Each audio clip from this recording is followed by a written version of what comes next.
Bonjour Sébastien. Bonjour Maxime. Alors Sébastien, aujourd'hui tu es directeur du programme Grande École à l'ESC Clermont Business School. Tu as, je dirais, plein d'autres casquettes, notamment celle de responsable du Master of Science en gestion de projet, en Project Management. Un master tout en anglais donc, qui est délivré sur une année à l'ESC Clermont Business School. Est-ce que tu peux nous le présenter ? Alors, ce master effectivement est dédié à la gestion de projet, Project Management. C'est un master qui vise à couvrir tous les aspects de la gestion de projet, du côté, on va dire, métier, business, connaissance des processus de gestion de projet d'un point de vue métier, la partie un peu plus technique sur voilà, comment je fais un planning, comment je fais un budget, comment je le suis, et puis surtout la partie leadership, comment est-ce que le chef de projet devient un agent du changement, un leader qui va vraiment tirer son équipe vers le haut à travers des compétences de négociation, de facilitation, de communication. Donc voilà, un master qui va couvrir tous ces aspects-là.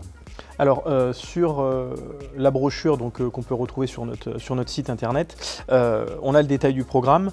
J'ai remarqué qu'il se scinde vraiment en 2 semestres distincts avec, je dirais, voilà, 2 manières peut-être différentes d'appréhender la gestion de projet. Voilà, exactement. Donc c'est notre parti pris de se dire il faut qu'on couvre la gestion de projet traditionnelle, classique, telle qu'elle est connue dans les entreprises depuis quasiment la nuit des temps. Donc on est supporté dans cette démarche par le PMI, le Project Management Institute, qui est notre partenaire. Les étudiants de ce programme sont adhérents du PMI, tout ça est inclus dans ce master. Donc ça, c'est la gestion de projet, on va dire, classique, à travers les thématiques de la gestion de projet classique. Comment est-ce qu'on planifie, comment est-ce qu'on fait son budget, comment est-ce qu'on gère des risques, comment est-ce qu'on communique. Et c'est indispensable de couvrir cette partie-là, puisque énormément d'entreprises continuent à travailler pour la plupart de leurs projets avec cette méthode. Mais en complément, on veut aussi apporter des choses plus novatrices, plus innovantes, à travers de la gestion de projet plus lean, plus agile, avec d'autres méthodologies, notamment la méthodologie Scrum, qui est de plus en plus utilisée dans beaucoup d'entreprises, et pas seulement pour des projets informatiques, mais vraiment pour des projets divers et variés. Donc on a d'autres partenaires, notamment Zen Value, qui viennent nous aider, nous coacher nos étudiants, pour leur apprendre à faire des projets de manière itérative, adaptive et incrémentale. Donc une formation, un diplôme, 2 aspects qui sont vus. On a vu aussi qu'il était possible d'avoir peut-être des certifications. Tu as parlé du PMI.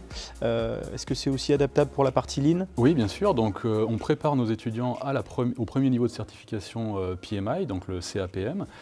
Mais dans le même temps, on prépare aussi nos étudiants au premier niveau de certification, on va dire Lean Agile, de façon à ce qu'ils puissent avoir un badge reconnu comme étant Scrum Master, Product Owner, donc des nouveaux rôles émergents dans les entreprises pour gérer des projets de manière beaucoup plus agile qu'avec la méthode traditionnelle. Donc ça, j'imagine que pour les étudiants, ça peut être un atout, en tout cas sur le CV, de faire valoir voilà, une formation de niveau Bac+5 avec couplée à une certification professionnelle qui est reconnue dans les entreprises. Concrètement, les étudiants, voilà, sur quoi ils vont travailler durant l'année. J'imagine qu'ils vont avoir des projets à la fois lean, à la fois plus traditionnels. Comment ça s'organise ? Voilà, donc comme la plupart de nos Master of Science, il y a au moins 50% de pratique, voilà, d'application des concepts qui sont acquis durant les cours. Et effectivement, il va y avoir 2 projets fil rouge. Un projet, la plupart du temps, en lien avec une entreprise qui va être gérée de manière classique, parce que l'entreprise a un problème à résoudre, elle a un nouveau marché à développer, et donc on va faire des groupes d'étudiants pour travailler sur ce projet-là, avec évidemment des gens pour les encadrer. Et puis à côté de ça, on fait un 2e projet fil rouge tout au long de l'année, avec potentiellement des groupes différents, des entreprises différentes, voire des projets internes à l'école, de manière beaucoup plus lean et agile. Et dans ce cas-là, on ne va pas être en mode une phase d'opportunité, de faisabilité, de réalisation. On va être en mode, toutes les 2 à 3 semaines, délivrer une partie du projet et incrémenter ce qu'on délivre. Donc voilà, application des principes lean et agile sur un second projet fil rouge tout au long de l'année. Alors, ces projets fil rouge qui sont donnés aux étudiants, c'est sûrement des partenaires. Quels sont aujourd'hui les partenaires de cette formation, les partenaires entreprises, les partenaires peut-être universitaires ? Alors, on a beaucoup de partenaires à la fois dans les enseignants qui viennent partager leur expérience et délivrer de la connaissance à nos étudiants. Ça peut être Michelin au niveau local, ça peut être des gens de sociétés de services comme Accenture, comme CGI, mais ça peut être aussi des entreprises qui vont nous proposer des projets. Et on fait des projets divers et variés, à la fois avec des toutes petites startups qui veulent développer leur business. On a fait ça par exemple avec CIPAM, avec Aku Design, donc des entreprises qui veulent vraiment bénéficier on va dire, de la connaissance, de l'expérience acquise de nos étudiants pour développer leur business. Et puis à côté de ça, on va pouvoir faire aussi des projets avec l'Office du Puy-de-Dôme, avec, comme j'ai déjà cité avec Michelin, avec des entreprises beaucoup plus importantes, parce que ces entreprises auront d'autres problématiques. Et c'est extrêmement intéressant pour nos étudiants d'avoir cette diversité de partenaires, cette diversité d'entreprises pour appliquer ce qu'ils apprennent avec nous à l'école. D'accord. Les étudiants, donc, ils peuvent suivre le parcours de manière classique, traditionnelle, donc avec 8 mois de cours, une partie stage. Ensuite, ils peuvent aussi choisir l'alternance. Aujourd'hui, qu'est-ce que toi, tu recommandes en fonction de… Alors, les deux profils sont évidemment les bienvenus. Tous nos Master of Science, y compris celui-là, sont ouverts à l'alternance, avec un rythme, on va dire, en moyenne d'1 semaine à l'école, 2 semaines en entreprise.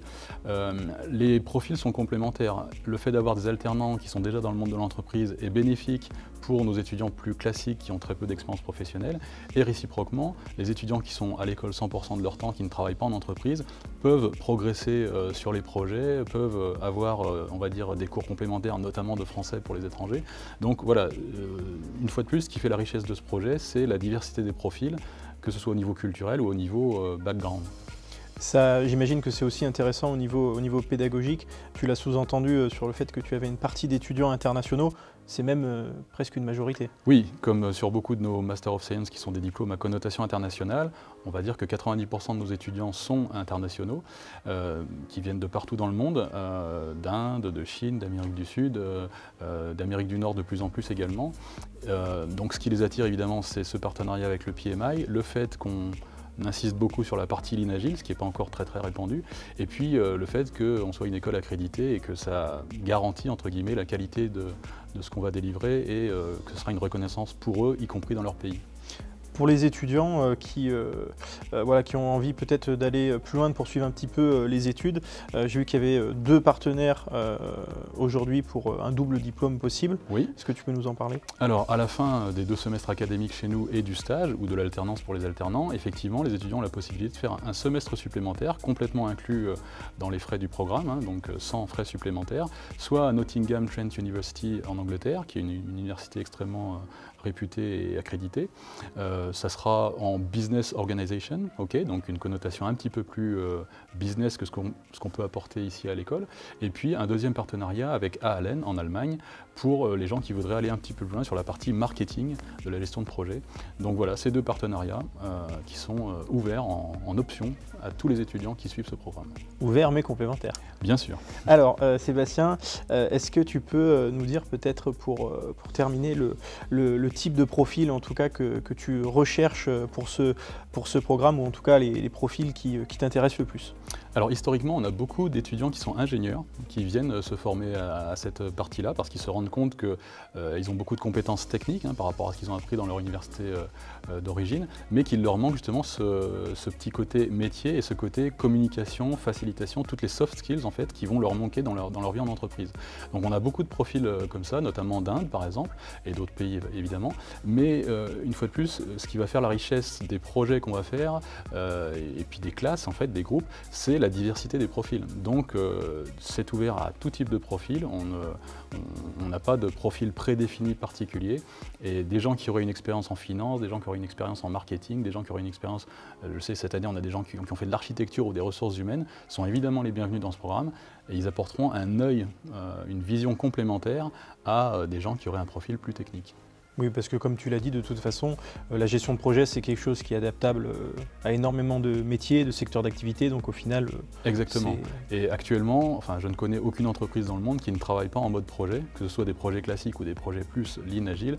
Donc le fait d'avoir ces compétences de gestion de projet ouvre à beaucoup de métiers, chef de projet certes, mais aussi pour pouvoir leader des programmes beaucoup plus conséquents, l'entrepreneuriat, le métier de consultant et beaucoup d'autres.